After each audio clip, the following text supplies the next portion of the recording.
wouldn't it be good to just talk about some stuff? Map out some stuff? Is that a luxurious thought? They're talking about therapists as she pours them a glass of water. Half the city is doing it. There's no shame in it anymore these days, is there? You don't have to do everything alone, they say. She thinks to herself, if you visit a therapist out of interest, it's like a luxurious version of reading a self-help book. Is that a good or a bad thing? Where does necessity start? She could talk to her friends some more instead, but they're terribly busy. Why bother them? They're not getting paid for it. She worries, am I a demanding friend? Has my advice ever been useful to them? Good luck finding an English-speaking therapist in this town. Half the city is looking for one, her friend says, and coughs. Twirling their cutlery, they dig into the dissection of a challenging relational conflict.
One of the ways I like to angle into violence is by moving away from violence and thinking about care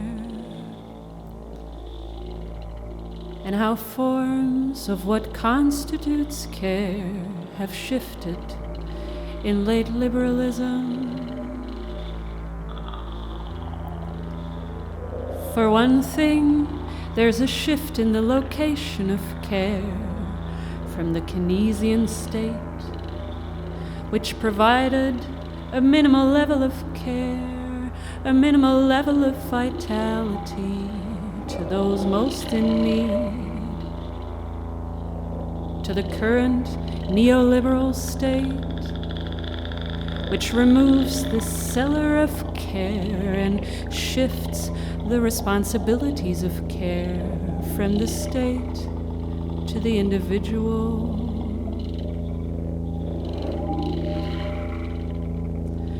Page 134, Elizabeth A. Povinelli in E-Flux Journal. What's love or care, intimacy, warmth, affection got to do with it?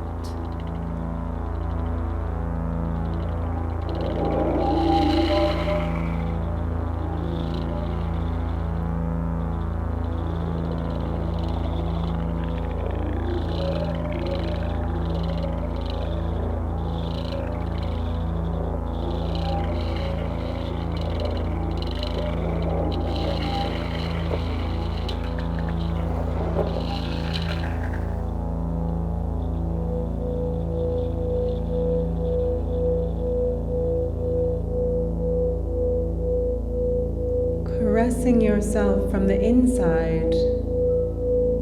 Something to take care with, something nurturing that isn't cancelled. She became overly focused on making and eating food, the preparations and the craft, the ritual.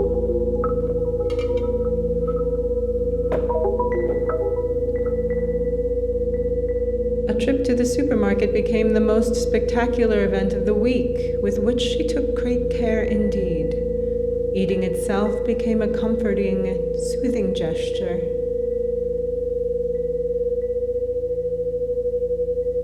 The occasional dinner party was a boon. Seeing people, moving her body, well, relatively close to other bodies, she'd been feeling lost without it. The privilege of it isn't lost on her. The time out of her day. Who is tending to screaming children right now? She's tending to a bubbling pot. She consumes the pumpkin casserole while doubt consumes her. But moving her body in the vicinity of her friends' bodies is a tender dance.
Foucault began teasing out this shift in Naissance de la Biopolitique, 1979. He argued that neoliberalism is not laissez-faire anymore. It's not about leaving the market alone. It's about all aspects of life, so that market principles actually become human principles that organize life, government, intimacy, and so forth.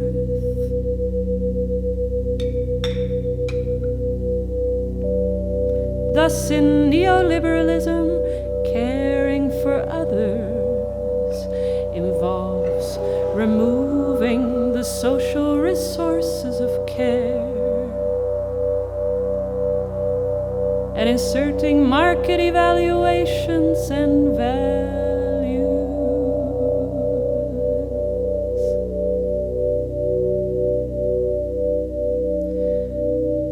The arts of governance use the same word across the shift. Care. But the social organization of care has changed dramatically.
She struggles to focus on their words. Did I mention she's exhausted? She's exhausted. The casserole is washed down with wine as they discuss work. We've stopped talking about work conditions, yet we don't even make a cent per day, she protests. Privilege is hardly an excuse to let the rich walk off with your pension. Why let them off the hook because we could be doing worse? Overthinking power, she gets paranoid about making statements and decisions. Because if all borderlines and territories are violent, aren't statements and decisions violent too? Decisions, she feels, can be aggressive and excluding, not to mention role divisions at work. Somebody in charge? Forget about it. When do we start counting these as violent acts, she wonders? Is it a class thing? Am I within the maximum yearly income range? Or is it some other distinction?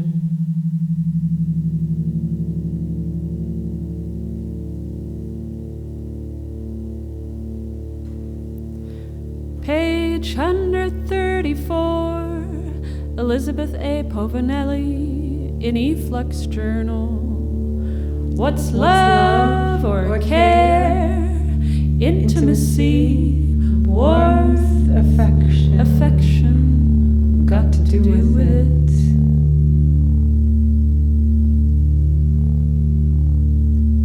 The presence of the other has become both an instrument and an object of labor. When the presence of others is reduced to a capitalized product relation, the compulsion to prove one's own virtuosity becomes a self-reverential and competitive servility. Page, I'm not sure. State of insecurity. Isabell, Lorey.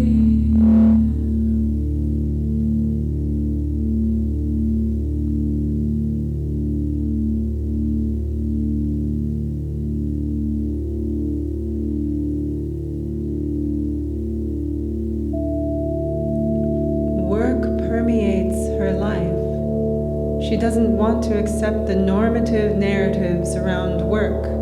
No. She sees a magical potential in there.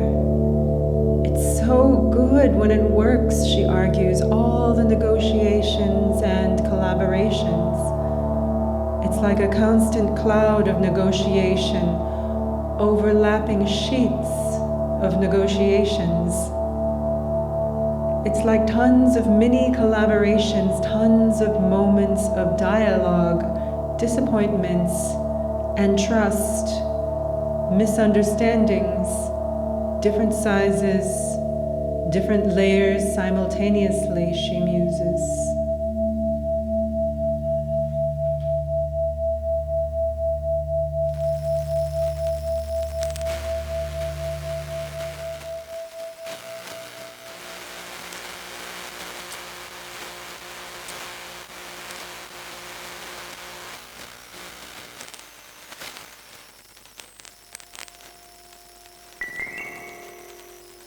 They check their phone while having dinner.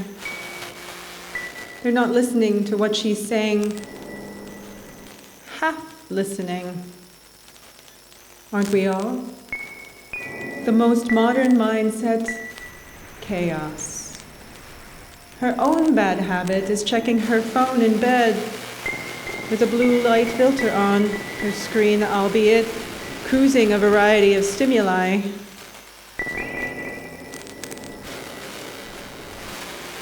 Here's someone who makes me feel inadequate. Here's someone who keeps me feeling guilty. Here's someone who makes me feel like I'm a good person.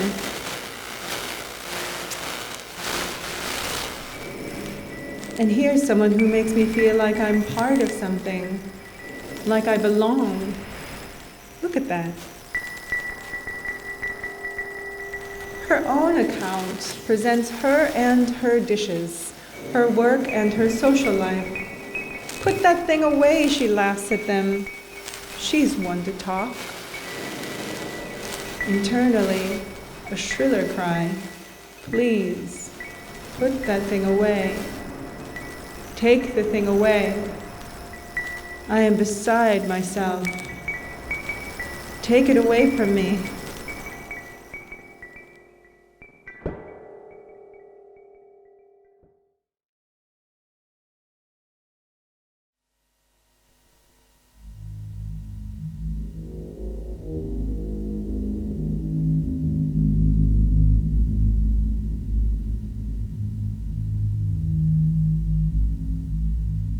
Precariousness becomes coextensive at birth.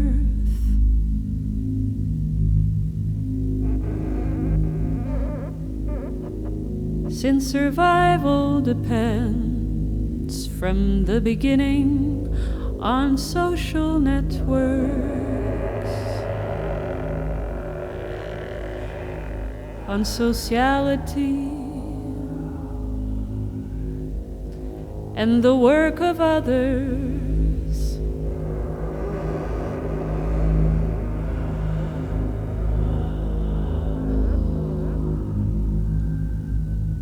The impossibility of living a wholly autonomous life also highlights the eminent significance of reproductive work.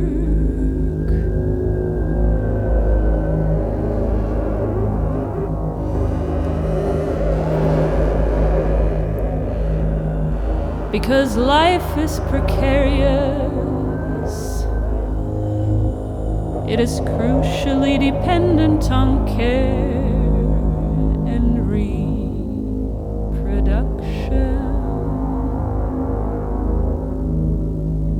They were all ready to give, but there was always a lack of time, a lack of energy. State of insecurity. And then a lack of sleep, a lack of capacity, a lack of empathy, and then a hardness ensued. Some kind of hardness, a distance. Age, I'm not sure. State of insecurity. That was the true social distance. Their shrunken worlds have brought back some nearness, ironically. What's love got to do with it? Some clarity, some space, some air, some softness.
Another sip of water filtered by her fancy water carafe, filtered into a harmless, life-giving potion.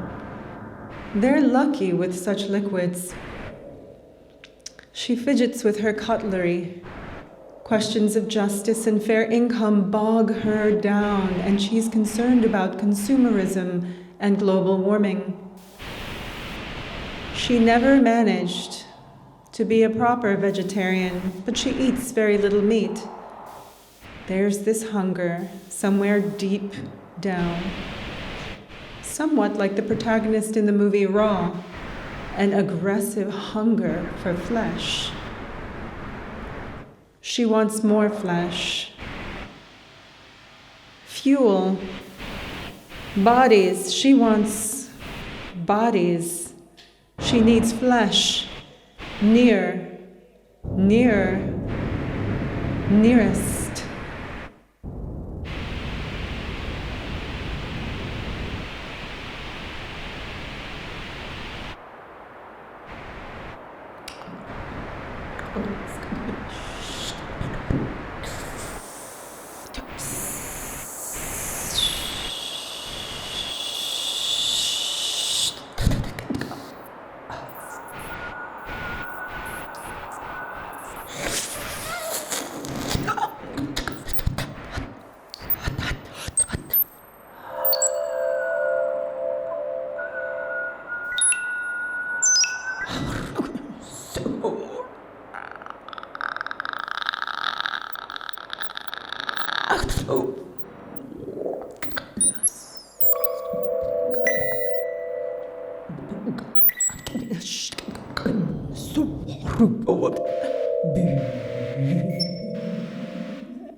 No.